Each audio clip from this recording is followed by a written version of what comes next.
Fogger machine দিয়ে ছিটানো হচ্ছে মশার ওষুধ। শনিবার দুপুরে চট্টগ্রাম মেডিকেল কলেজ হাসপাতাল প্রাঙ্গণ, কাতালগঞ্জ ও পাঁচলাইশ এলাকায় ডেঙ্গু ও চিকুনগুনিয়া সহ মশাবাহিত রোগ নিয়ন্ত্রণে বিশেষ ক্রাশ প্রোগ্রাম কার্যক্রম শুরু হয়। কর্মসূচির উদ্বোধন করেন সিটি মেয়র।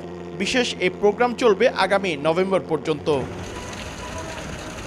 এ সময় সিটি মেয়র জানান, 2025-26 অর্থ বছরে মশক নিধনে 1 কোটি টাকা বাজেট বাড়িয়ে 9 কোটি টাকা করা হয়েছে। প্রয়োগ করা হচ্ছে পরীক্ষামূলক নতুন ওষুধও।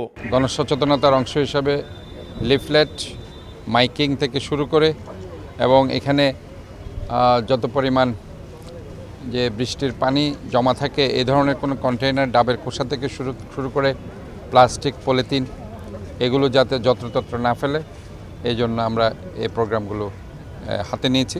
চলতি বছরে জুন পর্যন্ত নগরীতে ডেঙ্গু আক্রান্ত হয়েছেন 4 শতাধিক মানুষ। এছাড়া মারা গেছে 2 জন। ডেঙ্গুর প্রকোপ বাড়লেও আতঙ্কিত হওয়ার মতো পরিস্থিতি সৃষ্টি হয়নি বলে জানান চট্টগ্রাম মেডিকেল কলেজ হাসপাতালের পরিচালক। বর্তমানে এখন চট্টগ্রাম মেডিকেল কলেজ হাসপাতালে 9 জন রোগী ভর্তি আছে, সবাই সুস্থ আছে, তেমন কোনো ডেঙ্গু শক সিনড্রোম যেটা ওই ধরনের কোনো রোগী নাই। ওষুধ ছিটানোর পাশাপাশি জনসচেতনতা বাড়াতে লিফলেট বিতরণ ও পুরো নগরীতে মাইকিং করার উদ্যোগও নিয়েছে সিটি কর্পোরেশন। পার্থপ্রতিম বিশ্বাস, সময় সংবাদ, চট্টগ্রাম।